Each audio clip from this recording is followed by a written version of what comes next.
അസ്സലാമു അലൈക്കും റഹ്മത്തുള്ളാഹി വബറകാതുഹു. ആത്മീയ പാരമ്പര്യ ചികിത്സാലയത്തിലേക്ക് ഏവർക്കും ജാതി മത ഭേദമന്യം സർവർക്കും സ്വാഗതം. നമ്മൾ കുറേ വീഡിയോകൾ ചെയ്തിട്ടുണ്ട്. ഇപ്പോൾ നമ്മൾ പറയാൻ പോകുന്ന വിഷയം പാമ്പുകളെ കുറിച്ചാണ്. പാമ്പിനെ കൊല്ലാൻ പാടുമോ? പാമ്പിനെ കൊന്നാലുള്ള ദോഷങ്ങൾ, പാമ്പിനെ കൊന്നു കഴിഞ്ഞാൽ ശാപം കിട്ടുമോ എന്നതിനെക്കുറിച്ചുള്ള ഒരു ചെറിയൊരു വീഡിയോ, ചെറിയൊരു ബോധവൽക്കരണം. അറിയാത്തവർക്ക് അതിനെക്കുറിച്ച് അറിയാമെന്ന് വേണ്ടി നമ്മുടെ 10-20 വർഷത്തെ നമ്മുടെ എക്സ്പീരിയൻസ് അനുസരിച്ച് നമ്മൾ പല കേസുകളും ഇങ്ങനത്തെ അറ്റൻഡ് ചെയ്തതിനെ കുറിച്ചിട്ട് നമ്മൾക്ക് അനുഭവം കൊണ്ട് നിന്നുള്ള കുറച്ച് കാര്യങ്ങളെക്കുറിച്ച് നമ്മൾ സംസാരിക്കാൻ ഉദ്ദേശിക്കുന്നു. അപ്പോൾ പാമ്പിനെ കൊല്ലാൻ പാടുമോ? അതിൻ്റെ ദോഷങ്ങളും അത് ചെയ്താൽ ശാപമുണ്ടോ എന്നാണ് നമ്മുടെ വിഷയം. അപ്പോൾ ആദ്യത്തെ ഭാഗം തന്നെ നമുക്ക് നോക്കാം. പാമ്പിനെ കൊല്ലാൻ പാടുമോ? അവിടുന്ന് തന്നെ നമുക്ക് തുടങ്ങാം. എന്താണ് പാമ്പ് ഉപദ്രവിക്കാൻ വരുന്ന പാമ്പിനെ നമുക്ക് കൊല്ലാൻ പാടില്ലേ? അങ്ങനെ തോന്നും. ഉപദ്രവിക്കുന്ന ഏത് ജീവിനെയും കൊല്ലാം, മനുഷ്യനെയും കൊല്ലാം. അതിനെ വെച്ചിട്ട് മനുഷ്യനെ അങ്ങനെ കൊല്ലാന്നല്ല, നമ്മൾ സ്വയരക്ഷയ്ക്ക് വേണ്ടി നമ്മൾ മനുഷ്യനും കൊല്ലാം. പക്ഷെ അതും തെറ്റ് തന്നെയാണ്. ഒരു ജീവിനെ കൊല്ലാനും സത്യം പറഞ്ഞാൽ ഒരു ജീവിക്കും അധികാരമില്ല. അതാണ് നമ്മൾ ആദ്യം മനസ്സിലാക്കേണ്ടത്. കാരണം അല്ലാഹു സുബ്ഹാനഹു വ തആല നമ്മളെ സൃഷ്ടിച്ചതാണ്. നമ്മളാരാ? നമ്മൾ സൃഷ്ടാവോ യജമാനനോ? അല്ല, നമ്മൾ അടിമയാണ്, അള്ളാഹിൻ്റെ അടിമയാണ്, അള്ളാഹിൻ്റെ സൃഷ്ടിയാണ്. അതുപോലെ തന്നെയാണ് എല്ലാ ജീവികളും അള്ളാഹിൻ്റെ സൃഷ്ടിയാണ്. എന്നാൽ ഇസ്ലാമിക നിയമപ്രകാരം ഏത് മതത്തിൻ്റെ ലെവലിലും മൊത്തത്തിലുള്ള കണക്കും അവനാനക്ക് ജീവനെ ആപത്തായി കഴിഞ്ഞാൽ ചിലപ്പോൾ കൊല്ലേണ്ടി വരും. ഏത് ജീവിനെയും, മനുഷ്യനെയും കൊല്ലേണ്ടി വരും. സ്വയരക്ഷയ്ക്ക് വേണ്ടിയിട്ട് കൊന്നു എന്നൊക്കെ നമ്മൾ കേൾക്കാറില്ല. മാക്സിമം നമ്മൾ ഒരു ജീവിനെയും നമ്മൾ കൊല്ലാതിരിക്കലാണ് അതിൻ്റെ ലെവല്. മൊത്തത്തിലുള്ള കാര്യങ്ങളാണ് പറഞ്ഞത്. പിന്നെ പാമ്പിനെ കൊല്ലണതിനെ കുറിച്ചിട്ട് ഇസ്ലാമികപരമായിട്ട് എന്താണെന്ന് ചോദിച്ചാൽ എൻ്റെ അറിവനുസരിച്ച് ഞാൻ പറയുകയാണ്. ഈ പത്തി കിതാബുകളിലോ ഇതിലൊക്കെ കാണാം, പാമ്പിനെ കണ്ട് കൊന്നാൽ ഒരു കാഫിറിനെ കൊന്നതുപോലെയാണ്. കാഫിർ എന്ന് പറയുമ്പോൾ മറ്റുള്ള മതക്കാരനെ എന്നല്ല മനസ്സിലാക്കേണ്ടത്. അത് മറ്റുള്ള മതസ്ഥർ കാണുമ്പോൾ മനസ്സിലാക്കാൻ വേണ്ടിയാണ് നമ്മൾ പറഞ്ഞു തരുന്നത്. കാഫിർ എന്ന് പറഞ്ഞാൽ സത്യനിഷേധി എന്നാണ് അർത്ഥം, അല്ല മറ്റേ മതസ്ഥർ എന്നല്ല. അത് നമ്മൾ അറിയാത്തവർക്ക് വേണ്ടി പറയുന്നത്. ചില ആൾക്കാർ കാഫിർ എന്ന് പറയും. അങ്ങനെ കാഫിർ എന്ന് പറഞ്ഞാൽ ശരിക്കുള്ള അർത്ഥം, ഞാൻ മനസ്സിലാക്കിയ അർത്ഥം അതാണ്, സത്യനിഷേധി. അതാണ് കാഫിർ. മനസ്സിലായോ? അപ്പോൾ ഒരു പാമ്പിനെ കണ്ട് കൊന്നവൻ, കാല റസൂലുള്ളാഹി സ്വല്ലല്ലാഹു അലൈഹി വസല്ലം, ഹബീബായ മുത്തുനബി സ്വല്ലല്ലാഹു അലൈഹി വസല്ലം ഹദീസിലൂടെ നമ്മൾ അറിയിക്കുന്നത്, ഒരു പാമ്പിനെ കണ്ടാൽ കൊല്ലാത്തവൻ എൻ്റെ സമുദായത്തിൽ പെട്ടവനല്ല. പാമ്പിനെ കൊന്നവൻ ഒരു കാഫിറിനെ കൊന്നതുപോലെയാണ്. ഇതൊക്കെ ചെറിയ കിതാബുകൾ തന്നെ കാണാം. 10 കിതാബുകളിൽ ഒക്കെ ഉണ്ട്. അബിൻ ഹദീസിൽ ഇതിലാണ്ട് ഉണ്ട്. ഇല്ലെങ്കിൽ വേറെ കിതാബുകൾ നോക്കിയാൽ നമ്മളിപ്പോൾ നമ്മൾ കിതാബ് നമ്മുടെ ഫീൽഡ് അതല്ലല്ലോ. നമ്മൾ ദർസും കാര്യങ്ങളെല്ലാം നമ്മുടെ ഫീൽഡ് നമ്മൾ ചികിത്സയാണ്. അതുകൊണ്ട് നമുക്കിപ്പോൾ കറക്റ്റ് ഹദീസുകളും ഇതൊക്കെ നമ്മൾ ഇന്നതിലെന്ന് ചിലപ്പോൾ ഓർമ്മ കിട്ടിക്കൊള്ളുന്നില്ല. അപ്പോൾ ഇങ്ങനെ കാണാൻ കഴിയുന്നതാണ്. അപ്പോൾ പാമ്പിനെ കൊന്നു കഴിഞ്ഞാൽ അവൻ ഒരു കാഫിറിനെ കൊന്നതുപോലെയാണ്. കൊല്ലാതെ വിട്ടാൽ അവൻ എൻ്റെ സമുദായത്തിൽ പെട്ടവനല്ല. ഇത് പറഞ്ഞതിൻ്റെ അർത്ഥം നമ്മൾ മനസ്സിലാക്കുക. കാഫിർ എന്ന് ഉദ്ദേശിച്ചത് സത്യനിഷേധിനെ കൊന്ന പോലെ എന്നാണ് അർത്ഥം കേട്ടോ, മറ്റുള്ള മതം എന്നല്ല. അത് മനസ്സിലാക്കുക. പിന്നെ പാമ്പിനെ കൊല്ലാതെ വിട്ടാൽ എന്ന് പറയുന്നത്, ഈ പാമ്പ് എന്ന് പറയുന്ന സാധനം എല്ലാവരെയും ഉപദ്രവിക്കുന്ന ജീവിയാണ്. അതുകൊണ്ടാണ് ഹബീബായ നബി അത് പറഞ്ഞത്. അല്ലെങ്കിൽ മുത്തനബി ഒരു ജീവനും കൊല്ലരുതെന്ന് തന്നെ പറയുന്ന ഒരു വ്യക്തി തന്നെയാണ്. അപ്പോൾ പാമ്പ് എന്ന് പറയുന്നത് മറ്റുള്ള ജീവികളെ അല്ല മനുഷ്യന്മാരെയൊക്കെ ഉപദ്രവിക്കുന്ന ജീവി ആയതുകൊണ്ടാണ് അങ്ങനെ പറഞ്ഞത്. അപ്പോൾ ഒരു ദർസ് കുട്ടീനെ കുറിച്ച് പറയുകയാണ്. ഒരു ദർസ് കുട്ടി ആദ്യം ഓതുന്ന കിതാബുകളിൽ പെട്ടതാണ് 10 കിതാബ്. 10 കിതാബിൽ 40 ഹദീസാണോ എന്നൊരു സംശയം. എന്തായാലും ആ 10 കിതാബ് പറഞ്ഞാൽ 12 കിതാബാണ്, എന്നാലും 10 കിതാബ് എന്നാ പറയുക, 10 കിതാബ് എന്ന് പറയും. അതിൽ തന്നെ കൊടുത്തിട്ടുണ്ട് ഈ വിഷയം. ഇത് ഇവിടെ ഇത്രയും കൊടുത്തിട്ടുള്ളൂ ആ കിതാബിൽ, എനിക്ക് നല്ല ഓർമ്മയുണ്ട്, ഇത്രയും കൊടുത്തിട്ടുള്ളൂ ആ കിതാബിൽ. പക്ഷേ ഇത് കണ്ടുകൊണ്ട് ഓടി ഒരു പാമ്പിനെ പോണതിനൊക്കെ പിടിച്ച് തല്ലാൻ പോവുകയല്ല. ഇതിൻ്റെ മേലുള്ള ഇതിന് വിശദീകരിച്ചിട്ട് വലിയ കിതാബുകളുണ്ട്. അപ്പോൾ ഇത് കേൾക്കുമ്പോഴേക്കും ഓടി പോയിട്ട് കൊല്ലാൻ ആരും പോകണ്ട. പിന്നെ വീഡിയോ കേട്ടു ആ ഉസ്താദ് ഇങ്ങനെ പറഞ്ഞു, ഒരു കാഫറിനെ കൊന്നാൽ സത്യനിഷേധിനെ കൊന്നാൻ വരികയാണ്, അലീൻ്റെ സമുദായത്തിൽ പെട്ടവനല്ല എന്ന് നബി പറഞ്ഞു എന്ന് അല്ല, അതവിടെ ചുരുക്കി പറഞ്ഞതാണ്. വലിയ കിതാബിൽ അത് വിശദീകരിച്ച് പറഞ്ഞിരിക്കുന്നു, ഒരു പാമ്പിനെ എങ്ങനെ കൊല്ലണം, അതാണ് എൻ്റെ രീതി. അത് നമ്മൾ മനസ്സിലാക്കണം. ഒരു പാമ്പിനെ കൊല്ലാൻ വന്നാൽ അത് ഹബീബായ മുത്തുനബി സല്ലല്ലാഹു അലൈഹി വസല്ലം തങ്ങൾ തന്നെ നമ്മൾ അറിയിക്കുന്നു. ഒരു പാമ്പിനെ നിങ്ങൾ കൊല്ലാൻ ചെല്ലുമ്പോൾ, ഒരു പാമ്പ് ഉപദ്രവിക്കുന്ന ജീവിയായ കൊണ്ടാണ് നമ്മൾ കൊല്ലാൻ പോകുന്നത്. അപ്പോൾ അങ്ങനെ ഒരു പാമ്പിനെ നമ്മൾ പാമ്പിനെ കണ്ടു കഴിഞ്ഞാൽ കൊല്ലാൻ പോകുമ്പോൾ നിങ്ങൾ ആദ്യം ചെയ്യേണ്ടത് എന്താണെന്ന് വെച്ചാൽ പാമ്പിനോട് പൊയ്ക്കോളാൻ പറയണം. അത് 3 പ്രാവശ്യം പറയണം എന്നതാണ് ഇസ്ലാമിക നിയമപ്രകാരം ഹബീബായ മുത്തുനബി സല്ലല്ലാഹു അലൈഹി വസല്ലം തങ്ങൾ പഠിപ്പിച്ച രീതി അതാണ്. അപ്പോൾ നമ്മൾ ഒരു പാമ്പിനോട് പൊയ്ക്കോളാൻ പറയണം. അപ്പോൾ ചിലവർക്ക് സംശയം തോന്നുന്നത്, എന്താ പൊയ്ക്കോളാൻ പറഞ്ഞാൽ പോവുക, വരാൻ പറഞ്ഞാൽ വരിക എന്ന് പറയാം, എന്താണ് ഉസ്താദ് ഇതൊക്കെ പറയുന്നതെന്ന്. അതല്ല, ഞാൻ എൻ്റെ രീതിയിൽ എൻ്റെ അഭിപ്രായത്തിൽ ഒന്നും പറയുന്നില്ല. നമ്മുടെ അറിവനുസരിച്ചാണ് പറയുന്നത്. ഹബീബായ മുത്തുനബി പഠിപ്പിച്ചതാണ് പാമ്പിനോട് പൊയ്ക്കോളാൻ പറയണം. അതിനുള്ള കാരണം മുത്തുനബി പറയുന്നുണ്ട്. നമ്മൾ ഒന്ന് കേട്ടിട്ട് രണ്ടാമത്തേന് തോക്കിൻ്റെ ഉള്ളിൽ കയറി വെടിയാക്കണ്ട. നമ്മളത് ആദ്യം ഹദീസ് മുഴുവൻ മനസ്സിലാക്കുക.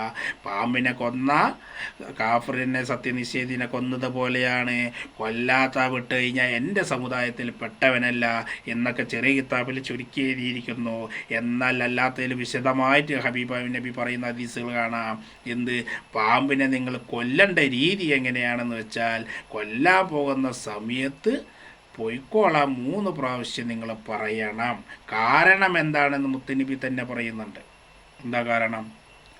പാമ്പ് സാധാരണ പാമ്പ് ആയിക്കൊള്ളണമെന്നില്ല, അത് ജിന്നുകൾ, മുത്തുനബി വ്യക്തമായി പറയുന്നുണ്ട്, ചില ജിന്നുകൾ വേഷം മാറി അവർ പാമ്പിൻ്റെ രൂപങ്ങൾ ധരിക്കാറുണ്ട്. ഏറ്റവും കൂടുതൽ ജിന്നുകൾക്ക് അവരതായ രൂപമുണ്ട്. അതുപോലെ തന്നെ അവർക്ക് ഏത് പക്ഷിയുടെയോ മനുഷ്യൻ്റെയോ ഏതിൻ്റെയും രൂപം സ്വീകരിക്കാൻ കഴിയും. അപ്പോൾ ഏറ്റവും കൂടുതൽ ജിന്നുകൾ സ്വീകരിക്കുന്ന ഒരു രൂപമാണ് പാമ്പ്. അപ്പോൾ ജിന്നുകളും പാമ്പിൻ്റെ രൂപത്തിൽ വരാം. ആ ജിന്നിനെയാണ് നമ്മൾ കൊന്നിരിക്കുന്നതെങ്കിൽ പിന്നെ നമ്മൾ ബാക്കി പറയാൻ പോകുന്ന വിഷയത്തിലേക്ക് എത്തി, ശാപത്തിലേക്ക് എത്തും. അപ്പോൾ ജിന്നാണെങ്കിൽ പൊയ്ക്കോളാൻ പറയുമ്പോൾ ആ പാമ്പ് തിരിച്ചു പോകുമെന്നാണ്. ഇത് എൻ്റെ അഭിപ്രായമല്ല, മറ്റുള്ള ഉസ്താദന്മാരുടെ അഭിപ്രായമല്ല, ഹബീബായ നബി തങ്ങൾ പറഞ്ഞതാണ്, നബിയുടെ അഭിപ്രായമാണ്. നബിയുടെ അഭിപ്രായം വെറും അഭിപ്രായമാകില്ല എന്ന് മുഅ്മിനീങ്ങൾക്കറിയാമല്ലോ. അപ്പോൾ അത് പറയുന്നത് ജിന്നുകളാണെങ്കിൽ അതങ്ങോട്ട് പോയിക്കോളും. അല്ലാത്ത സാധാ പാമ്പാണെങ്കിൽ അതവിടെ നിൽക്കുന്നുണ്ടാവും, തല്ലുകൊല്ല. പോയിന്റ് മനസ്സിലായില്ലേ? അപ്പോൾ ജിന്നുകളും അങ്ങനെ വരും. അതിന് വേറൊരു തെളിവും കൂടിയും കാണാം. ഹബീബായ മുത്തുനബിയുടെ കാലത്ത് തന്നെ ഒരു സ്വഹാബി നടന്നു പോകുമ്പോൾ ഒരു പാമ്പ് ചത്ത് കിടക്കുന്നു. പക്ഷേ ഭയങ്കരമായ നല്ല സുഗന്ധം വീശിക്കൊണ്ടിരിക്കുന്നു. അപ്പോൾ ആ സ്വഹാബി 4 പുറം തിരിഞ്ഞു നോക്കി, എവിടുന്നാ ഇത്ര നല്ല സുഗന്ധം വരുന്നത്? നമ്മളിപ്പോൾ നല്ലൊരു അത്തറിൻ്റെ മണം വന്നു, പള്ളിയിൽ നല്ല മുല്ലപ്പൂവിൻ്റെ മണം വന്നു, പല പൂവിൻ്റെ മണം വന്നു. എന്തായാലും നമ്മളിങ്ങനെ പരിസരത്ത് നോക്കില്ല, ഇത് എവിടുന്നാ ഈ മണം വരുന്നത്? അങ്ങനെ ആ സഹാബി ഇങ്ങനെ നോക്കുമ്പോൾ ഒന്നിനും കാണുന്നില്ല. പിന്നെ കാണപ്പെട്ടത് ഒരു പാമ്പ് ചത്ത് കിടക്കുന്നുണ്ട്, വേറെ ഒന്നുമില്ല. മനസ്സിലായത് ആ പാമ്പിൽ നിന്നാണ് വരുന്നത് എന്ന് ആ സഹാബിക്ക് മനസ്സിലായി. അത് സാധാരണ പാമ്പല്ല എന്നും ആ സഹാബിക്ക് മനസ്സിലായി. ആ പാമ്പിനെ എടുത്ത് മറവ് ചെയ്തു എന്നാണ്. ഇത് ഞാൻ പറയുന്നതല്ല, വലിയൊരു ഉസ്താദന്മാർക്ക് അറിയാവുന്ന കാര്യങ്ങളാണ്. അത് പാമ്പിനെ മറവ് ചെയ്തു. മറവ് ചെയ്തിട്ട് പോകുമ്പോൾ അഭിനന്ദിക്കുന്നതായ സൗണ്ടുകൾ ഈ സഹാബി കേട്ടു. അഭിനന്ദനങ്ങൾ ഇങ്ങനെ പറയുന്നതായ സൗണ്ടുകൾ ഈ സഹാബി കേട്ടു എന്നതാണ്. ഈ സഹാബി ഹബീബായ മുത്തുനബി സല്ലല്ലാഹു അലൈഹി വസല്ലം തങ്ങളുടെ ഹളറത്തിൽ ചെന്ന് ഹബീബായ മുത്തുനബിയോട് ഈ കാര്യം പറഞ്ഞു, ഇങ്ങനെ ഉണ്ടായി നബിയെ. അത് എന്താണെന്ന് ചോദിച്ചപ്പോൾ മുത്തുനബി എല്ലാം അറിയുന്നവനാണല്ലോ. ഹബീബായ മുത്തുനബിക്ക് അല്ലാഹു സുബ്ഹാനഹു വ തആല എല്ലാ രീതിയിലുള്ള അറിവുകൾ കൊടുത്തിട്ടുള്ള ആളാണ്. അപ്പോൾ മുത്തുനബി ദുനിയാവിൻ്റെ മാത്രമല്ല, മനുഷ്യന്മാരുടെ മാത്രം നബിയല്ല, മനുഷ്യന്മാരുടെ നബിയല്ല, പിന്നെ ആരുടെ നബിയ? എല്ലാവരുടെയും നബിയാണ്. ഈ ലോകത്തെ അല്ലാഹു സുബ്ഹാനഹു വ തആല സൃഷ്ടിച്ച എല്ലാറ്റിൻ്റെയും നബിയാണ്. ഹബീബായ മുത്തുനബി സല്ലല്ലാഹു അലൈഹി വസല്ലം അന്ത്യപ്രവാചകൻ എന്ന് പറഞ്ഞാൽ അവസാന പ്രവാചകൻ. ഇനി ഒരു പ്രവാചകൻ വരാനുമില്ല, ഇനി ഒന്ന് പഠിപ്പിക്കാൻ വേറൊരാൾ വരേണ്ട ആവശ്യമില്ല. എല്ലാറ്റിൻ്റെയും കൂടിയിട്ട് ഇനി മുന്നേ വന്ന ആൾക്കാരുടെയും ശേഷമുള്ളതിനൊക്കെ ഒക്കേനും പരിഹാരമായിട്ട് തന്നെയാണ് മുത്തുനബി വന്നിരിക്കുന്നത്. അപ്പോൾ എല്ലാറ്റിൻ്റെയും പ്രവാചകനാണ്. അപ്പോൾ മുത്തുനബിക്ക് അല്ലാഹു സുബ്ഹാനഹു വ തആല എല്ലാം അറിയിച്ചു കൊടുക്കുന്നതാണ്. അപ്പോൾ ആ മുത്തുനബി പറഞ്ഞത് അത് ജിന്നാണ് നിങ്ങൾ കണ്ടത്. അത് ജിന്ന് പാമ്പിൻ്റെ വേഷത്തിൽ വരും. ആ രണ്ട് പാമ്പുകൾ, രണ്ട് ജിന്നുകൾ കൊത്തുകൂടി തല്ലുകൂടിയിട്ട് നല്ല ജിന്ന് മരണപ്പെട്ടു. കാഫിർ ജിന്നും നല്ല ജിന്നും കൂടിയിട്ട് അക്രമം ഉണ്ടായിട്ട് നല്ല ജിന്ന് മരണപ്പെട്ടു. ആ മയ്യത്താണ് നിങ്ങൾ മറവ് ചെയ്തത്. മറ്റുള്ള ജിന്നുകൾ നിങ്ങൾ ചെയ്തത് ഇഷ്ടപ്പെട്ടുകൊണ്ട് അവരെ ആശംസിക്കുകയാണ് എന്നാണ് അവിടെ പഠിപ്പിച്ചത്. അപ്പോൾ ജിന്ന് വരുമെന്നുള്ള എനിക്ക്, പാമ്പായിട്ട് വരുന്നുള്ള എനിക്ക് തെളിവുണ്ട്. ഇനി നമ്മൾ മറ്റുള്ള മതസ്ഥരുടെ രീതിയിൽ നമ്മൾ സംസാരിക്കുകയാണ്. നാഗലക്ഷി, നാഗരാജ അല്ലേ? നാഗലക്ഷി, നാഗരാജ, നാഗറാണി എന്നൊക്കെ കേട്ട് കാണും. ഇതൊക്കെ ഉള്ളത് തന്നെയാണ്. കാരണം മറ്റുള്ള ഉസ്താദന്മാരോ അല്ലെങ്കിൽ വേറുള്ള ആരെങ്കിലും ഇത് ഇല്ല എന്ന് എന്നോട് വാദിച്ചാലും ഞാൻ സമ്മതിച്ച് കൊടുക്കില്ല. എൻ്റെ അടിസ്ഥാനം കിതാബ് മാത്രമല്ല, എൻ്റെ അടിസ്ഥാനം എന്ന് പറഞ്ഞാൽ അനുഭവമാണ്. ഏറ്റവും വലിയ ഗുരുനാഥൻ ആരാ എന്ന് ചോദിച്ചാൽ എനിക്ക് പറയാനുള്ളത് അനുഭവം അല്ലേ? നമ്മൾ കേട്ടില്ല, അനുഭവമാണ് ഗുരു, അതിൽ വലിയ ഗുരുവില്ല. കിതാബിൽ ഓതിയതും അനുഭവം തന്നെയാണ്. പക്ഷേ നേരിട്ട് കാണുന്ന അനുഭവം അത് വേറെ തന്നെയല്ലേ. അപ്പോൾ കിതാബുകളിൽ പറഞ്ഞിട്ടുണ്ട് ജിന്നിന്ന്. അപ്പോൾ കിതാബിൽ പറഞ്ഞിട്ടില്ല എന്നാരും നോക്കണ്ട. കിതാബിൽ പറഞ്ഞിട്ടുണ്ട് ജിന്ന് പാമ്പായിട്ട് വരും. കാഫർ ജിന്ന് ശൈത്താൻ തന്നെയല്ലേ. അപ്പോൾ ദുർമൂർത്തികൾ തന്നെയാണ് ഈ ശൈത്താന്മാർ പറയുന്ന ദുർമൂർത്തികൾ തന്നെയാണ്. അപ്പോൾ നാഗലക്ഷി, നാഗറാണി, നാഗരാജ ഇങ്ങനെയൊക്കെ പല രീതിയിൽ പാമ്പുകാവുകൾ സേവിച്ചിരിക്കുന്നുണ്ട്. പാമ്പുകാവിലുള്ള പാമ്പ് അത് ഈ ഇതിൽപ്പെട്ട പാമ്പുകളാണ്. ആ പാമ്പുകളെ കൊന്നാലും ശാപം നമ്മുടെ വീട്ടിൽ നിന്ന് പോവില്ല. മനസ്സിലായ? പാമ്പുകാവിൻ്റെ അവിടെ താമസിക്കുമ്പോൾ ഒരു പാമ്പിനെ കാണുമ്പോൾ വേഗം കൊല്ലാൻ ഓടി പോകണ്ട, അത് സൂക്ഷിക്കണം. സാധാരണ പാമ്പ് മാത്രമല്ല ഉണ്ടാവുക, മറ്റവരും ഉണ്ടാവും. നാഗലക്ഷി കയറിയ പ്രശ്നങ്ങൾ നമ്മൾ ഇഷ്ടം പോലെ ഒഴിവാക്കിയിട്ടുണ്ട്. ഏറ്റവും കൂടുതൽ നമുക്കൊക്കെ കിട്ടുന്ന കേസുകൾ നാഗലക്ഷിയും ചൊള്ളഭദ്രക്കാളിയും പ്രേതമൊക്കെ തന്നെയാണ്. നാഗലക്ഷി കയറി കഴിഞ്ഞാൽ ചവിട്ടുകൂട ഇങ്ങനെ കയറിയിട്ട് പാമ്പിൻ്റെ വാലിട്ട് കുത്തുന്നത് പോലെ അനുഭവപ്പെട്ട കസ്റ്റമറുണ്ട്. അത് ചില കസ്റ്റമർക്ക് പാമ്പിൻ്റെ വാലിട്ട് കുത്തുന്നത് കാണാൻ കഴിയും, ഒരു വാലുമാതിരി കുത്തുന്നത് കാണാൻ കഴിയും, ചിലവയ്ക്ക് കാണാൻ കഴിയില്ല. അവർ ദേഹത്ത് ഉള്ളിൽ വയറ് കാളിച്ച കത്തി ആളുന്നത് മാതിരി സഞ്ചാരങ്ങൾ, ആകെ പ്രയാസങ്ങൾ ഒക്കെ ഉണ്ടാവും നാഗലക്ഷി കയറിയ.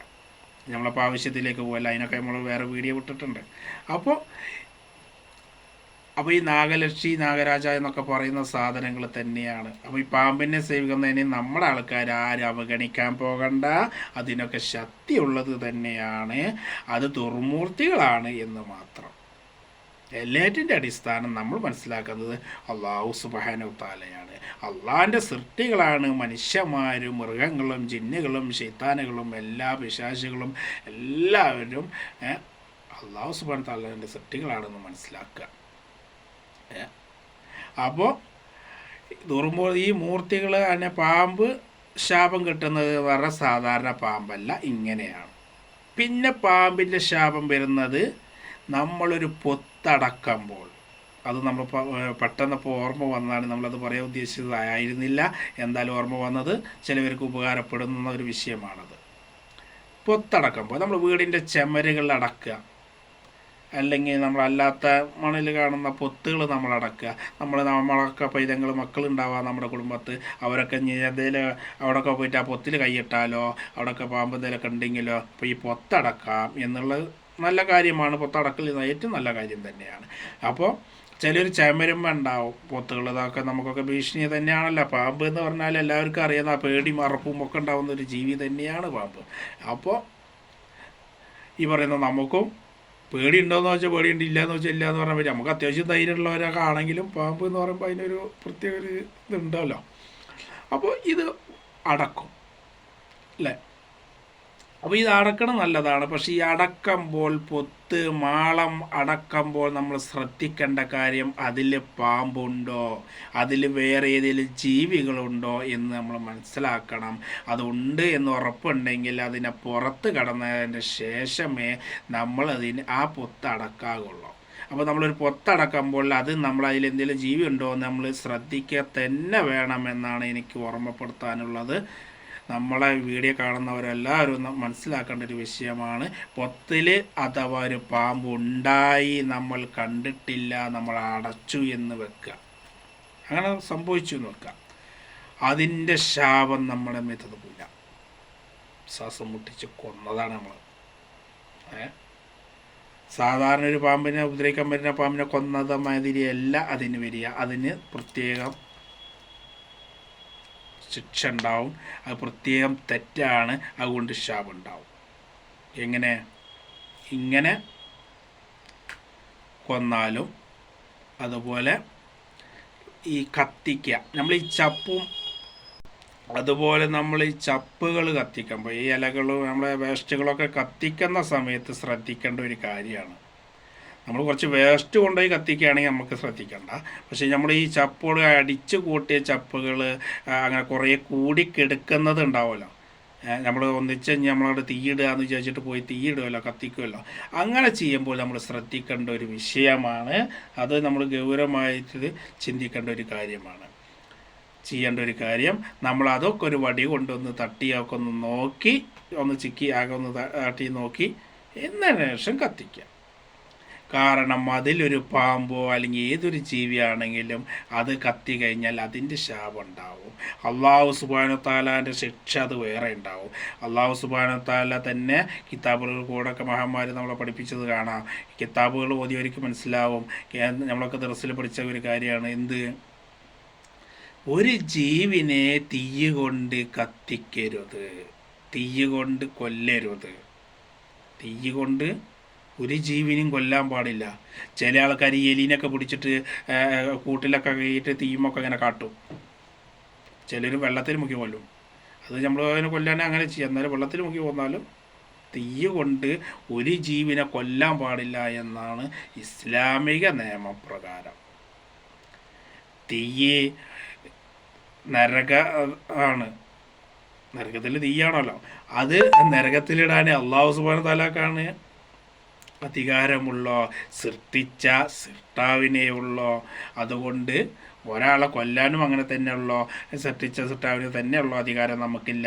പക്ഷേ ഉപദ്രവിക്കുന്ന ജീവികളെ കൊല്ലാമെന്ന് നിയമങ്ങളുണ്ട്, ഇസ്ലാമിൽ തന്നെ ഉണ്ട്. ഉപദ്രവിക്കുന്ന ജീവികളെ നമുക്ക് കൊല്ലാമെന്ന്, അല്ലാതെ നമുക്കൊരു ജീവനെ കൊല്ലാൻ പാടില്ല, കാരണം കൂടാതെ കൊല്ലാൻ പാടില്ല. അതുപോലെ തന്നെയാണ് ഇങ്ങനെയും പറയുന്നുണ്ട്, തീ കൊണ്ട് ഒരു ജീവിനെയും കൊല്ലാൻ പാടില്ല. ജീവനോടെ ഒരു മനുഷ്യനെ കത്തിച്ചാലും അതും വലിയ ശാപമാണ്. അതിൻ്റെ പ്രേതം പലതും വിഷയങ്ങളും വരും. അതുപോലെ തന്നെ ഒരു പാമ്പിനെ തന്നെ ഇങ്ങനെ ചെയ്താലും ഭയങ്കര ശാപമാണ്. അപ്പോൾ നമ്മൾ മനസ്സിലാക്കേണ്ട ഒരു കാര്യമാണ്, തീയിടുമ്പോഴും ഒരു ജീവനെ നമ്മളത് കത്തും എന്ന് മനസ്സിലാക്കിക്കൊണ്ട് അതുകൊണ്ട് നമ്മൾ എന്ത് ചെയ്യണം, അതിൽ എന്തെങ്കിലും ജീവികളുണ്ടോ എന്ന് നോക്കിയിട്ട് കത്തിക്കണം. അതിൽ പാമ്പുണ്ടെങ്കിൽ അതിൻ്റെ ശാപം കിട്ടും. മനസ്സിലായോ? തീയിടുമ്പോഴും പൊത്തുകൾ അടക്കുമ്പോഴും നമ്മളങ്ങനെ സൂക്ഷിക്കുക, പാമ്പിനെ കൊല്ലുമ്പോഴും നമ്മളങ്ങനെ സൂക്ഷിക്കുക. അങ്ങനെയാണ് നമുക്ക് പറയാനുള്ളത്. ഇനി നമ്മൾ അതിൻ്റെ ശാപത്തിനെ കുറിച്ചിട്ട് നമ്മൾ ഒന്ന് വിശദമായി പറയുകയാണെങ്കിൽ, ഈ ശാപം എന്ന് പറഞ്ഞാൽ എന്താ? ചിലവർക്ക് പാമ്പ് ശാപം എങ്ങനെയാണ് ഉസ്താദ് എന്ന് ചോദിച്ചാൽ, പാമ്പ് ശാപം ചിലവർ നമ്മൾ പാമ്പുംകാവുള്ള വീട്ടിലൊക്കെ ഇരിക്കുമ്പോൾ നമ്മളതിൻ്റെ ചിട്ടകൾ ഇപ്പോൾ ഈ മറ്റുള്ള മതസ്കര രീതി പറഞ്ഞാൽ ചിലവർക്ക് ഇറച്ചി മീനും പല കാര്യങ്ങളും പറ്റില്ല. അപ്പോൾ അങ്ങനത്തെ രീതിയിലൊക്കെ നമ്മളവിടെ പെരുമാറുമ്പോൾ അതിൻ്റെ ശാപങ്ങളും അതിൻ്റെ പ്രയാസങ്ങളും നമുക്ക് സംഭവിക്കാം. പാമ്പുംകാവിൻ്റെ പരിസരത്ത് താമസിക്കുന്ന വ്യക്തികളോടാണ് നമ്മൾ പറയുന്നത്. ചിലപ്പോൾ പാമ്പുംകാവ് ഉണ്ടായിരുന്ന സ്ഥലത്ത് താമസിക്കുന്നവരും പരിസരത്ത് താമസിക്കുന്നവരും ഇറച്ചി മീനും അങ്ങനെയുള്ള കാര്യങ്ങളൊക്കെ ഒന്ന് ശ്രദ്ധിക്കുന്നത് നന്നായിരിക്കും. അതുകൊണ്ടൊക്കെ ദോഷങ്ങൾ വരാം. അപ്പോൾ അതുപോലെ ഈ അമ്പലങ്ങളുടെ ഭാഗത്തൊക്കെ താമസിക്കുന്നവരൊക്കെ ഈ ചൊവ്വയും വെള്ളിയൊക്കെ ഇറച്ചി മീനൊക്കെ ഒഴിവാക്കണം, നല്ലതാണെന്ന് നമ്മുടെ അഭിപ്രായം പറയുന്നത്. ഇസ്ലാമിക നിയമമല്ല, പൊതുവുള്ള കാര്യങ്ങളാണ്. അവരുടെ പോക്കുവരവ് വരുമ്പോൾ നമ്മളത് ചെയ്യുമ്പോൾ അവർക്ക് പറ്റാത്തതാണ്. അതുകൊണ്ട് നമുക്ക് അതിൻ്റെ ഒരു ശാപം ഉണ്ടാവും. അത് നമ്മൾ ശ്രദ്ധിക്കുക. അപ്പോൾ നമുക്ക് പറയാനുള്ളത്, ഈ ചിലവർക്ക് ഇപ്പോൾ ഈ കാട്ടുചേനയിൽ ചെയ്തതിൻ്റെ വീഡിയോ ഞാൻ ഇട്ടിട്ടുണ്ട്, അതിലൊക്കെ നമ്മൾ പറയുന്നുണ്ട്. അതുപോലെ തന്നെയാണ് ഈ പാമ്പ് ശാപം പൊട്ടിയളിഞ്ഞാകെ ഉണ്ടാവും, ചൊറിയും ചിറങ്ങും വന്നിട്ട് ചിലവർക്ക് ചൊറിയും ചിറങ്ങും വരും. എന്നിട്ട് ചൊറിഞ്ഞ് മാന്തിയാകെ പൊട്ടിയളിഞ്ഞ് പെത്ത് വിളിച്ച് ആകെ ശരീരം കണ്ട് നാശാവും. നന്നായി പാമ്പ് ശാപം കണ്ട് ഏറ്റുകഴിഞ്ഞാൽ. അതുപോലെ ചിലവർക്ക് തൊലികളിങ്ങനെ ചുളുങ്ങിയിട്ട് ഈ പാമ്പിൻ്റെ ഒരു അങ്ങനെ ഒരു വര ഉണ്ടാവുമല്ലോ, ഒരു ചെറിയൊരു ഇത് കാണാമല്ലോ, അങ്ങനത്തെ ഒരു ഈ ലെവലിലേക്ക് ചതമ്പൽ മാതിരി, മീൻ്റെ ചതമ്പലൊക്കെ ഉള്ള മാതിരി ഒരു പാടുകൾ ഇങ്ങനെ ആണല്ലോ. അങ്ങനത്തെ ഒക്കെ ശരീരത്തിൽ ചിലവർക്ക് പാടുകൾ വരും. ചിലർ ഒറ്റ നടത്തില്ല എന്നാണ് പറയുന്നത്, എന്താ പാമ്പിൻ്റെ മേരി എന്ന് പറയും. ശരീര തൊലി നോക്കിയാൽ സ്കിന്നിന് അങ്ങനെ കാണപ്പെടും.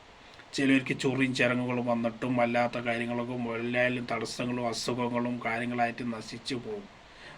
പാമ്പ് ശാപമുണ്ടെങ്കിൽ ആ കുടുംബം നശിച്ചു പോകും. അപ്പോൾ അതൊക്കെ ശ്രദ്ധിക്കുക. അപ്പോൾ നമ്മളങ്ങനെ വരാതിരിക്കാൻ നോക്കുക. വന്നു കഴിഞ്ഞാൽ നമ്മളെമാരുള്ള ആൾക്കാരെ സമീപിക്കുക. പിന്നെ പാമ്പ് മേക്കാട്ടുളയം എന്നൊക്കെ പറയുന്ന മാളഭാഗത്ത് ഒരു അറിയപ്പെടുന്ന ഒരു സ്ഥലമുണ്ട്. അവിടെയൊക്കെ ഈ അതിനുള്ള വഴിപാടുകളൊക്കെ അങ്ങത്തോർത്തൊക്കെ കൊടുക്കുക. ശരിക്കും അത് പോവണമെങ്കിൽ നമ്മളെ പേരുള്ള ആൾക്കാർ വന്നിട്ട് ശരിക്കത് മുട്ടർക്ക് ഹോമിട്ട് അതിൻ്റെ കാര്യങ്ങളൊക്കെ ആദ്യം നമ്മൾ പ്രശ്നം വെച്ച് നോക്കി, അഥവാ നമ്മുടെ രീതിയിൽ പറഞ്ഞാൽ കണക്ക് നോക്കി നമ്മൾ നോക്കി കാര്യങ്ങളൊക്കെ മനസ്സിലാക്കിക്കൊണ്ട് അതിൻ്റെ പരിഹാരം നമ്മൾ ശരിക്കും മുട്ടർക്ക് ഹോമിട്ടിട്ട് ശരിക്കുള്ള പണി ചെയ്താലേ ശരിക്കും പോകുള്ളൂ. പിന്നെ അതിൻ്റെ ഒരു വഴിപാടുകൾ ഇങ്ങനത്തെ സ്ഥലങ്ങളിൽ കൊടുക്കുന്നതും അതിനൊരു ഉത്തമമായ ഒരു കാര്യമാണ്. ഒഴിവാക്കണം, നമ്മുടെ രീതിയിൽ ഒഴിവാക്കണം. പിന്നെ അവിടെ കൊടുക്കാനുള്ള അവർക്കൊരു വഴിപാടുകളൊക്കെ ഈ പാമ്പുമേക്കാട്ടുള്ള മാതിരിയുള്ള പല സ്ഥലങ്ങളും ഉണ്ട്. നമുക്ക് ഫേമസ് ആയവർ അറിയുന്ന ഒരു സ്ഥലം ഞാൻ പറഞ്ഞെന്ന് മാത്രം. അത് ഇതിൻ്റെ മെയിൻ സ്ഥലമാണ് പാമ്പുകാവിൻ്റെ. അങ്ങനത്തോർത്തൊക്കെ വഴിപാടുകളൊക്കെ കൊടുക്കുക, അങ്ങനെയൊക്കെ ചെയ്യുക ാണ് ഇതിന് വേണ്ടത്. ഇനി എന്തെങ്കിലുമൊക്കെ ആവശ്യങ്ങളൊക്കെ ഉണ്ടെങ്കിൽ എല്ലാ വിഷയങ്ങളും നമ്മൾ എടുക്കുന്നുണ്ട്. നമ്മുടെ നമ്പർ ഇവിടെ കൊടുക്കുന്നുണ്ട്. എല്ലാവരും എന്തെങ്കിലും ആവശ്യങ്ങളുണ്ടെങ്കിൽ സമീപിക്കുക. അസ്സലാമു അലൈക്കും റഹ്മത്തുള്ളാഹി വബറകാതുഹു. അടുത്ത വീഡിയോയുമായി വരാം.